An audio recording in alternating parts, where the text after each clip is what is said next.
Bonjour, nous nous retrouvons pour la suite de l'étude de la fonction logarithme népérien. Euh, et on va commencer par la continuité et la dérivabilité de cette fonction. Alors, on sait que la fonction logarithme est définie sur 0 plus l'infini, 0 ouvert. On va pouvoir admettre comme propriété que la fonction logarithme est également continue sur 0 plus l'infini, 0 ouvert. Deuxième propriété, comme on s'y attend un petit peu, la fonction logarithme népérien est dérivable sur 0 plus l'infini, 0 ouvert, et sa dérivée est 1 sur x. On l'écrit comme ceci. Alors, pour démontrer ceci, eh bien, d'abord, on part du fait qu'on sait que la fonction logarithme est continue sur R plus étoile. Donc ça signifie que pour tout élément réel A strictement positif, la limite de logarithme de x, quand x tend vers A, est égale à ln de A. C'est la définition de la continuité de la fonction logarithme. Qu'est-ce qu'il faut qu'on fasse? Il faut qu'on revienne à la définition de la dérivabilité, c'est-à-dire à la limite du taux d'accroissement. Tu te souviens, limite quand x tend vers a de f de x moins f de a sur x moins a. Si cette limite existe et est un réel fini, alors la fonction est dérivable en petit a. Donc c'est cette limite qu'on va calculer. Je l'ai écrite ici. Pour procéder à ce calcul, l'idée c'est d'effectuer un changement de variable. On va poser grand X égale ln de x, et puis on va modifier l'expression et on va voir où est-ce que ça nous emmène. Je laisse commencer à l'écrire et à y réfléchir. Tu peux mettre sur pause. Alors oui, ça donne ça. Il faut faire attention de changer aussi le petit x en grand X sous la limite ici.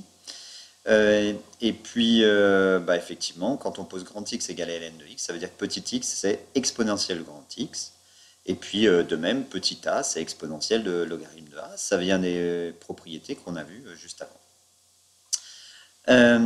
Ce quotient, maintenant, eh bien, il faut essayer de trouver la limite. Alors, effectivement, comme au départ, c'est vrai que je n'ai pas procédé, mais ça paraissait évident, mais en fait, il faudrait que j'y revienne dessus. Quand je remplace par petit a, ça fait ln de a moins ln de a, ça fait 0. Petit a moins petit a, ça fait 0. 0 sur 0, c'est une forme indéterminée. Donc c'est pour ça qu'on effectue le changement de variable. Désolé d'avoir omis ça. Ici, eh bien, pour l'instant, on a toujours notre forme indéterminée. Donc il faut essayer de modifier cette expression pour arriver à calculer cette limite. Alors, on s'aperçoit que quand même on a l'apparition de exponentielle de grand X. On va peut-être pouvoir utiliser nos propriétés sur la fonction exponentielle. Alors, réfléchis, quelles propriétés on pourrait utiliser? Oui, effectivement, ça ressemble aussi à la dérivabilité de la fonction exponentielle. Donc, on va faire apparaître le taux d'accroissement. Alors, en quel point? C'est ça justement qu'il faut trouver. Ici, il est quand même assez visible, c'est ln de a. Donc, on va écrire f de x moins f de ln de a sur x moins ln de a. Et on va avoir notre taux d'accroissement, c'est-à-dire la dérivée de la fonction exponentielle en ln de a. Alors là, on a le taux qu'on cherche, mais il est inversé. Et bien, que ça me tienne, on va écrire 1 sur tout ça. Essaye de l'écrire avant que je le mette. D'accord? Alors, voilà. C'est exactement ce que je viens de te dire. Et qu'est-ce qu'on sait de la fonction exponentielle? On sait qu'elle est dérivable sur R tout entier. Donc en particulier, en ln de a, la fonction exponentielle est dérivable. Sa dérivée, c'est exponentielle de ln de a. Et où est-ce que j'ai sa dérivée? Ici, là, exponentielle de x moins exponentielle de ln de a sur x moins ln de a, c'est exactement le taux d'accroissement. Donc, la limite qu'on est en train de calculer est égale à 1 sur exponentielle de ln de a, c'est-à-dire 1 sur a. Et voilà. On a donc bien démontré que la limite de ln de x moins ln de a sur x moins a quand x tend vers a existe et est finie pour un réel petit a strictement positif qu'on a pris quelconque. Donc en fait, c'est pour tout a strictement positif. Donc finalement, on a bien que la fonction logarithme népérien est dérivable sur 0 plus l'infini et que ln de x, la dérivée de ln de x, c'est 1 sur x. Voilà. Réfléchis à l'exemple, justement, on dérive la fonction g de x égale ln de x sur x avec x appartenant à 0 plus l'infini, en utilisant cette propriété. Et puis d'autres, hein, comme par exemple u sur v. Alors fais-le et puis on vérifie. C'est bon, ça y est? Alors, mais sur pause évidemment. Hein. Voilà, ça nous donne bien. En utilisant u sur v égale u'v moins uv' sur v carré et ln de x égale 1 sur x. La dérivée est donc u' c'est 1 sur x, la dérivée de ln de x, fois v c'est x, moins u c'est ln de x, v' c'est 1, divisé par v carré c'est x carré. Donc 1 moins ln de x sur x carré. Voilà. Passons maintenant aux limites, aux bornes du domaine de définition. Première limite, eh bien, la limite quand x tend vers plus l'infini du logarithme de x, c'est plus l'infini. Et la limite en 0 plus de ln de x, c'est moins l'infini. Alors on va écrire la démonstration. Pour la première limite, on revient à la définition initiale de la limite en l'infini. C'est-à-dire qu'il faut essayer de trouver qu'à partir d'un réel grand A, tous les termes de la fonction sont au-dessus d'une certaine valeur qu'on a fixée positive. Alors, pour tout grand M strictement positif, si ln de x est supérieur à grand M, alors qu'est-ce qu'on peut en déduire? Comme la fonction logarithme est strictement croissante, la fonction exponentielle, pardon, la fonction logarithme, on n'a pas encore vu. La fonction exponentielle est strictement croissante sur R. Je peux faire exponentielle de ln de x est supérieure à exponentielle de grand M. Or, on a vu que par propriété exponentielle de ln de x, c'est x, et exponentielle de grand M, on le laisse tel quel. Donc, on a trouvé notre réel grand A. Et on peut écrire la définition. Pour tout grand M strictement positif, il existe un réel grand A, lequel on prend celui qu'on vient de trouver, exponentielle de grand M, tel que si x est supérieur à ce réel grand A, tous les ln de x seront supérieurs à grand M. Ça veut bien dire que les logarithmes de x prend des valeurs aussi grandes qu'on le veut à partir d'un certain rang. On écrit donc ln de x, quand x tend vers plus l'infini, égale plus l'infini. Pour la limite en 0+, il suffit d'utiliser la limite en plus l'infini, mais en faisant un changement de variable, on va poser grand x égale 1 sur x.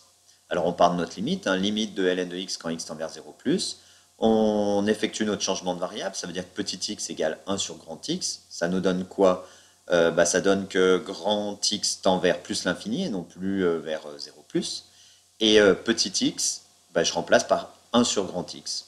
Or, on sait par propriété que ln de 1 sur grand x est moins ln de grand x. Donc, comme on a démontré juste avant que la limite, quand grand x tend vers plus l'infini, c'est plus l'infini, donc ça nous fait moins fois plus l'infini, ça nous fait bien moins l'infini. Voilà pour cette deuxième limite. Occupons maintenant des variations. Alors, comme propriété, la fonction logarithme népérien est strictement croissante sur 0 plus l'infini. On va aussi le démontrer. La démonstration tient en peu de choses. On sait que la dérivée de logarithme de x, c'est 1 sur x. On sait aussi que logarithme de x est défini sur 0 plus l'infini, 0 ouvert. Donc 1 sur x est strictement positif. Donc la dérivée de logarithme de x est strictement positive pour tout x strictement positif. Et voilà, alors la fonction logarithme de x est strictement croissante sur R plus étoile. Et, quelques corollaires des propriétés qui découlent de la stricte croissance du logarithme népérien. On va pouvoir écrire comme les fonctions exponentielles, hein, que pour tout réel x et y strictement positif, si on a ln de x égale ln de y, ceci équivaut à x égale y. On avait la même chose avec exponentielle. Hein. Exponentielle de x égale exponentielle de y équivaut à x égale y. Et deuxième chose, si ln de x est strictement supérieur à ln de y, ceci équivaut à x strictement supérieur à y. Bah, ça vient de là, ça vient de la croissance. Hein, c'est exactement la définition d'une fonction croissante.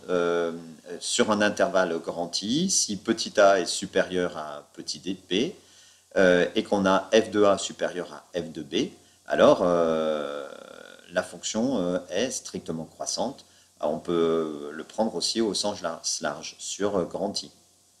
Ah, donc c'est pour ça qu'on dit que c'est un corollaire. Ça vient exactement de la définition de la propriété de la fonction logarithme népérien, qui est strictement croissante sur 0 plus l'infini. Voyons voir sur des exemples comment on peut utiliser tout ceci. Alors, sur le premier, on cherche l'entier naturel n tel que 3 puissance n strictement supérieur à 100 000. Ça doit te rappeler des choses sur des exercices qu'on a fait sur les suites. Alors, nous, on faisait avec la calculatrice et entre guillemets par tâtonnement, hein, on prenait des valeurs de n. Là, on va trouver la valeur n directement avec la fonction logarithme. Alors, première chose, on va transformer 3 puissance n, 3 exposant n, en, à l'aide des propriétés, avec le logarithme. Donc, comme on sait que le logarithme est strictement croissant sur 0 plus l'infini, et que j'ai 3 puissance n supérieur à 100 000, alors on a donc aussi logarithme de 3 puissance n supérieur à logarithme de 100 000. D'accord ? Ensuite, on va utiliser une des propriétés qu'on a vues sur la fonction logarithme, c'est-à-dire que logarithme de 3 puissance n, c'est n logarithme de 3. Et c'est supérieur à ln de, alors 100 000, on va l'écrire 10 puissance 5, de 10 puissance 5. Ensuite, logarithme de 3. Logarithme de 3, attention, c'est bien strictement positif, d'accord? C'est positif. Donc je peux diviser les deux membres de l'inéquation par logarithme de 3 sans changer le sens de l'inéquation. Donc ça me donne n est supérieur à logarithme de 10 puissance 5 sur logarithme de 3. Puis logarithme de 10 puissance 5, je peux aussi l'écrire 5 logarithme de 10. Et je prends ma calculatrice, on fait le calcul, on trouve environ 10,47. Donc finalement, ça fait n supérieur à 11. Voilà. Je vais te laisser l'écrire. Normalement, tu dois avoir réussi à l'écrire en même temps. Tiens, une petite blagounette. Alors, c'est logarithme exponentiel qui vont au restaurant. Qui paye l'addition? Ben, c'est exponentiel, parce que logarithme n'est pas rien. Voilà. Allez, on passe au deuxième exemple. Pas mal de petites choses à faire et de réflexes à prendre sur la résolution de cette équation. Ln de racine de 2x moins 3 égale ln de 6 moins x moins 1 demi de ln de x. D'abord, s'occuper de l'ensemble de définitions. Donc cette équation existe uniquement si 2x moins 3 est supérieur strict à 0 parce que c'est dans le logarithme. Alors c'est déjà sous une racine carrée, donc supérieur ou égal à 0. Mais en plus, comme c'est le logarithme, il faut que ça soit strictement supérieur à 0.